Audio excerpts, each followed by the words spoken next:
It's Friday, December 9. In the headlines, consumers urged to be smart this Christmas. Regionally, Barbados among the first to benefit from IMF trust.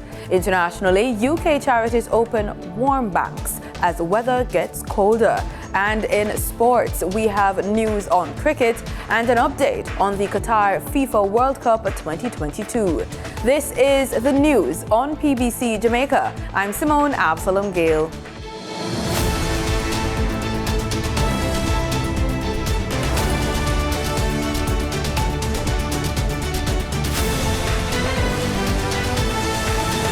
Be smart in your approach. That advice from the Consumer Affairs Commission to consumers as they go shopping this Christmas season. The advice was given by Chief Executive Officer of the Consumer Affairs Commission, CAC, Dulcie Allen. She was speaking at a JIS think tank this week. The CAC head says consumers should be wary of deals that are being offered during the Yuletide season. We know there are many different products on the market, many different offerings out there. You see the ads going, the financial sector, lots of offerings out there, lower interest rate, pay later, that type of thing. We ask that individuals do the math before we actually enter into those types of arrangements. The higher purchases, all those things, these are things that we normally do during Christmas period. Mrs. Allen says she understands the excitement to go out shopping in a post-COVID era, but we've been hearing them in the media that a lot of persons out there have been, deprived of their hard-earned funds. The fraudsters are out there. They waste no time.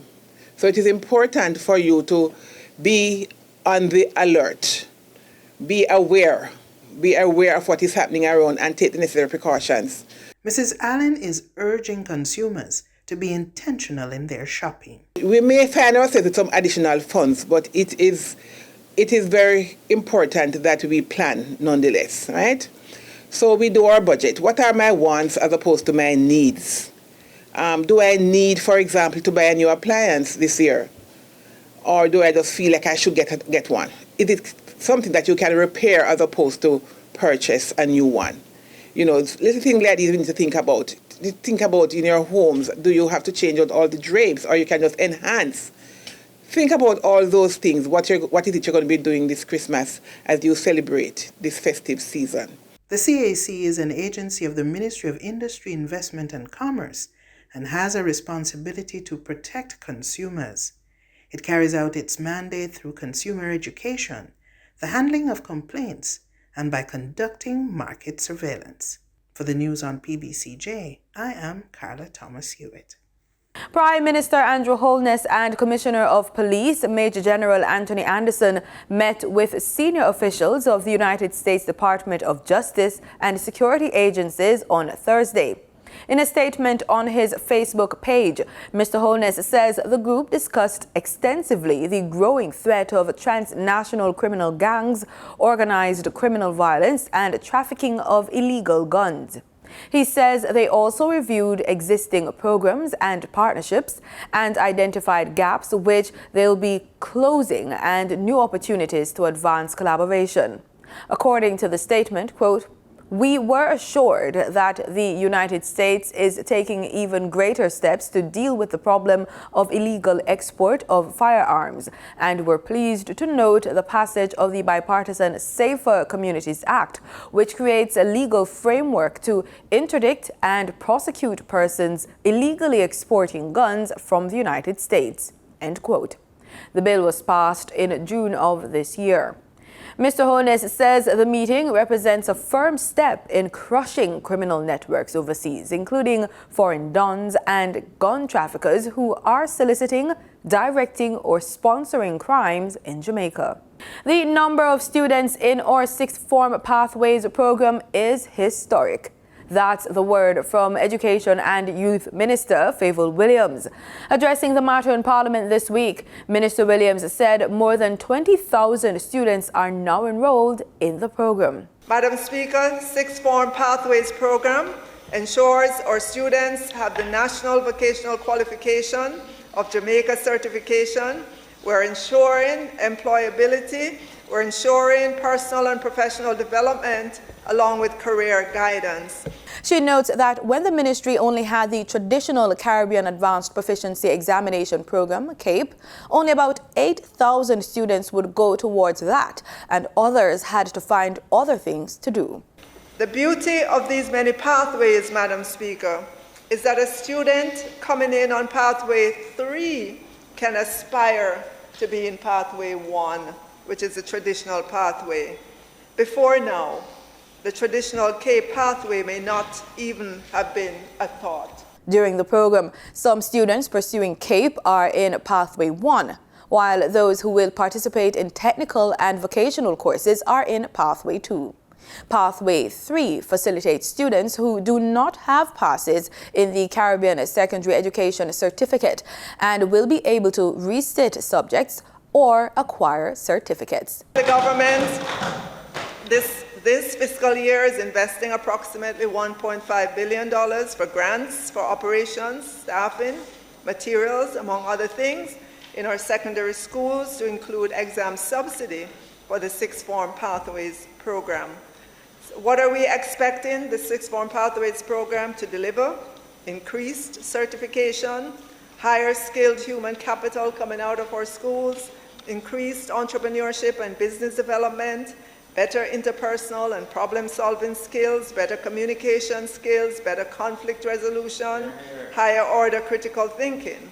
The Sixth Form Pathways, or 7-year high school program, was formally launched in September 2020. 30 women and 30 men will be bestowed the Prime Minister's Diamond Jubilee Awards. Minister of Culture, Gender, Entertainment and Sport, Olivia Babsy-Grange, says her team has completed the shortlisting.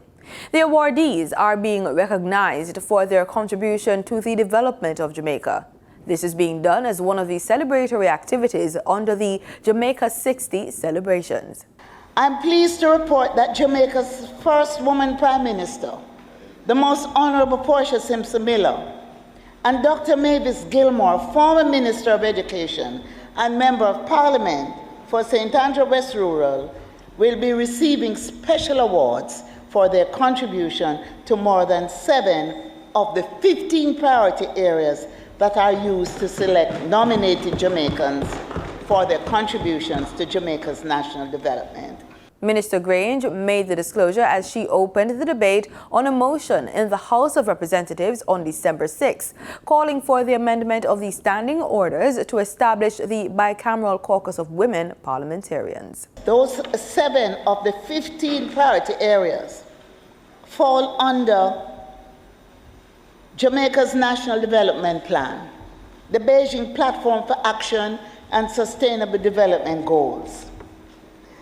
And it is a proud legacy of women such as the Most Honorable Mrs. Portia Simpson Miller and Dr. Gilmore that we, the women in Parliament, conscious of the role we play in leading transformational change for women across the board in this country, have been prepared to bridge all political divides. Time now for the Business Report with Danita Rodney.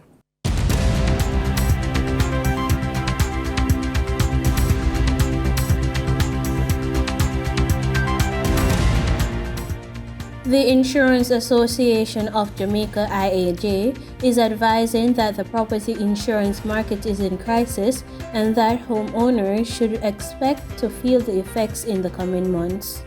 Speaking at a press conference on Wednesday, IAJ Director Peter Levy said that hard days are ahead for insurance companies. IAJ President Sharon Donaldson admitted that they are now facing a property insurance market with higher premiums, and as such, persons may not be able to afford insurance they require, and in some cases, they will not be able to get it. Now for your market updates. In foreign exchange trading for Thursday, December 8th, the US dollar sold for an average of $154.58. The Canadian dollar ended trading at $113.85. The pound sterling traded for $187.42, and the euro sold for $164.80. In JSE trading, The JSE Index declined by 1,030 points. The Junior Market Index advanced by 12 points. The Combined Market Index declined by 853 points, and the All Jamaican Composite Index declined by 2,606 points. Overall market activity resulted from trading in 106 stocks, of which 50 advanced, 45 declined, and 11 traded firm. Stocks advanced for 138 Student Living Jamaica Limited, Access Financial Services Limited, and Berger Paints Jamaica Limited. Stocks declined for Barita Investments Limited, Caribbean Cream Limited, and Consolidated Bakeries Jamaica Limited. Trading firm were 138 Student Living Jamaica Limited Verbal Preference, AMG Packaging and Paper Company Limited, and CAC 2000 9.5% cumulative redeemable preference shares. The overall volume leaders were Radio Jamaica Limited with over 200 million units, Wigton Wind Farm Limited ordinary shares with over 3 million units, and Fontana Limited with over 2 million units.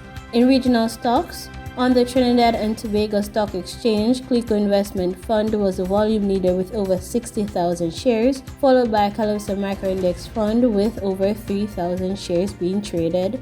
On the Barbados Stock Exchange, First Caribbean International Bank was the volume leader with 7,000 shares. They were followed by Goddard Enterprises Limited, which traded over 4,000 shares, and Epic Caribbean Property Fund Value Fund with 962 shares. In regional business, Belizean businesses were on full display at the 2022 Coffee, Tea and Wine Expo in Taiwan. On Thursday, December 8, Belize City held an award ceremony to recognize those merchants who sent their products to export. Beltrade participated in the 2020 Coffee, Tea and Wine Expo in Taiwan from November 18th to the 21st. The annual trade show is said to attract visitors and professionals from across the Asia Pacific. And today, the owners of those Belizean products that were on display at the event in Taiwan received recognition at an awards ceremony in Belize City. My one is grape. It's a locally grown grape. The grape actually came from Cuba. And what I did with it, because I don't have the amount that I need, I fused it with other fruits. Like, for example, grape with apple, grape with ginger, grape with strawberry, to give it that distinct look and that distinct taste. So it's something new and something different and very creative. From a kid, I used to make wine, like local wine from berries and cashew and all that. My dad taught me. So I was doing this from when I was a kid. But I always wanted to create a product. I always wanted to be an entrepreneurial businessman. We're located in San Pedro on Ambergris Key. We have a shop there, and we also have a shop in Key Corker. We started the business making chocolate in 2007, where we went to the first cacao festival, came home with a bag of beans, and started experimenting in our kitchen. And we've progressed from wholesale to, in 2012, we opened the first shop in San Pedro. So we're celebrating our 10-year anniversary on the 12th of December. Yeah, so that's very exciting. Oshmul Coffee actually came from what people thought a crazy idea. Like generally in Belize, we don't really cultivate coffee. We're known for cultivating coffee. So I decided to give it a try, give it the challenge, and we started growing coffee in 2005. We started with 3 plants, and now we have 1 acre of coffee planted. And we do the whole process manually. We focus on 3 important things. We focus on culture, tradition, and food security. Shail Mayan Chocolate, Travelers Liquors, and Murray Sharp were also among the Belizean companies that were represented at this year's Coffee, Tea, and Wine Expo in Taiwan. Dr. Leroy Almendares, the executive director at Beltrade, says these events present an opportunity for greater market access. In international business, the US dollar has seen a spectacular surge in 2022, trampling foreign currencies, gouging corporate profits, and giving investors one of the year's few winning trades. But the question is, will it remain as strong in 2023? The greenback has seen a breathtaking surge in 2022, trampling foreign currencies, gouging corporate profits, and giving investors one of the year's few winning trades. For a time in September, the dollar stood at its highest level in nearly 2 decades. Rising U.S. yields, the relative strength of the economy, market volatility, surge in global inflation, energy price spikes, and the war in Ukraine all contributed to the gains. Getting the dollar right is key for investors, as its trajectory sways everything from corporate earnings to the price of raw materials such as oil and gold. A strong dollar makes U.S. exporters' products less competitive abroad, while hurting American multinationals looking to bank their foreign earnings. Commodities become more expensive for foreign companies and governments who borrow in dollars to service their debt. While a strong greenback can tamp down U.S. consumer prices, it can then exacerbate global inflation. There are signs that Wall Street's sentiment on the dollar may be shifting. Its year-to-date gains have been roughly cut in half, with investors betting the Fed will slow the pace of the rate hikes that initially boosted the dollar. Longer term, recession worries may take over as a key driver. Nearly 80% of strategists polled by Reuters now see little scope for dollar upside based on future monetary policy. In market data for oil prices were stable, although both benchmarks headed for a weekly loss on worries over weak economic outlook in China, Europe, and the United States weighing on global oil demand. Brent crude futures were at $76.20 a barrel, up 5 cents, and West Texas Intermediate crude was up 42 cents at $71.88 a barrel. And that was the business report on PBCJ. I'm Denida Rodney. In regional news, the Bahamian government is seeking to repeal and replace the Mental Health Act of 1969 to allow for the establishment of a Mental Health Services Board and a Mental Health Tribunal. Megan Shepherd has the details. Contributing to the debate, Senator Barry Griffin calling the new bill extremely progressive as it seeks to protect the rights and dignity of persons diagnosed with or exhibit symptoms of mental health. Griffin shares that 1 in 4 adults worldwide experience mental illness. Our own mental health professionals have warned us that with the increase in devastating and traumatic hurricanes and the ensuing economic hardship, we can expect an increase in mental health diagnoses in this country. An attorney by profession, Senator Michaela Barnett Ellis, noting that the new bill will allow for an enduring power of attorney, which can give advanced permission for the management of a person's affairs in the event the grantor becomes incapacitated. Under Section 17, a person can make an advance directive for mental care. An advance directive is a document that states a person's wishes about receiving medical care in the event that they are no longer able to make those decisions themselves. He is also calling for the establishment of a national dementia registry. A dementia registry would allow the Ministry of Health and the Ministry of Social Services to effectively manage the delivery of services and support to persons and caregivers impacted and affected by dementia. Many families and caregivers could benefit from house visits by medical professionals. It's always preferable to keep individuals at home rather than as residents in a facility. But in order to know what services are necessary and who needs those services, we must have the data. A registry would give the government this information. Barbados has welcomed news the International Monetary Fund, IMF, is making over $600 million available to the country.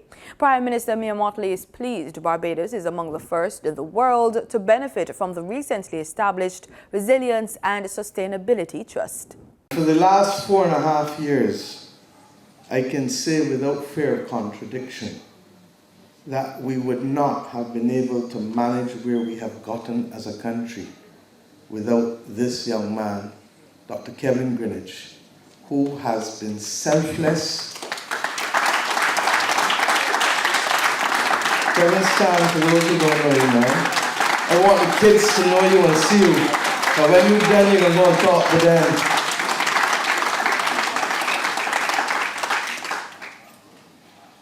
And who has shown us that there is nothing, young boys and girls, there is nothing that can stop you from being the best that you can be, not just in Barbados, but globally. In Grenada, bridging the language barrier, trade and food security are among areas earmarked for the improvement among the nations with which Cuba is aligned. Prime Minister Honorable Dickon Mitchell outlined to members of the media other areas raised at the recently concluded Cuba-CARICOM summit held in Barbados. As you are aware, intra-regional travel, both amongst the OECS and amongst the wider CARICOM countries and by extension our Caribbean neighbors who speak Spanish, including Cuba, the Dominican Republic and Haiti, which speaks French, Guadeloupe and Martinique, we do have significant challenge when it comes to intra-regional or south-south travel. The other area is that of food security. Guyana in particular has been championing the need for CARICOM and by extension Cuba to become more self-reliant. And so we identified areas where we may have a competitive advantage, for example, in honey production, not just within CARICOM, but within Cuba as well. And the need for us to collaborate and work better in addressing that area. Another obvious area is the issue of the language barrier. Perhaps it's the arrogance of speaking English, but there's a clear need for us in English-speaking Caribbean to ensure that more of our citizens are bilingual and that they particularly learn Spanish. So we certainly explored the need for student exchanges when it comes to assisting both the Cubans with learning English and the CARICOM English-speaking countries with learning to speak Spanish. In international news, temperatures in the United Kingdom are set to fall below freezing. This comes at a time when energy prices are high. Charities and community groups are responding with the creation of so-called warm banks, where people can go to avoid the cold if they cannot afford heat in their homes. More from Al Jazeera. Rural England on the coldest day of the year so far. Picture perfect villages, but for some, increasingly rustic living standards. St Mary's Church is opening its doors every week during winter for those seeking warmth, comfort and company in uncertain times. Everybody is affected. We've had it so easy up to now. You know, you've turned the tap, there's been hot water, and you've had money to pay your bills, and you turn the heating on, and we've been very, very lucky in this country, very lucky. And we've always been ready to help others. Now, we need the help. Across the country, thousands of public buildings are being turned into so-called warm banks, where people can go to heat up for free, especially if they can't afford the soaring cost of energy bills, which have doubled. It's down to charities, businesses and community groups to step in amid a worsening cost of living crisis. This is an affluent part of the country, Chocolate Box England, but this crisis is affecting a broader spectrum of people than ever before. Everyone is getting poorer, everyone's wages are being squeezed and everyone's costs are going up. And for those people who've been just about managing, money couldn't be any tighter. And now increasingly poverty is embedded within communities. Warm banks operate on the same principle as food banks like this.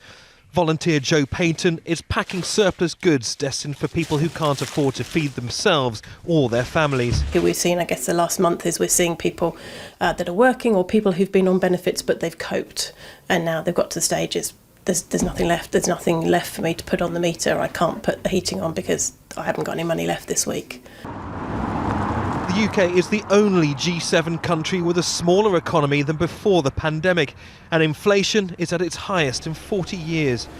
The pandemic and war in Ukraine are undeniably at fault, but Brexit and recent political mismanagement have stifled hopes of a fast economic recovery. The result? More people relying on the kindness of strangers to meet their basic needs. In sports, we start with our Qatar FIFA World Cup 2022 update. The World Cup resumed today with two mouth-watering quarter-final matchups. Croatia pulled off what could be described as the shock of the tournament by defeating title favourites Brazil 4-2 on penalties in the day's first encounter. Brazil took the lead through Neymar in extra time, but the determined Croatians later levelled the score to send the game into penalties.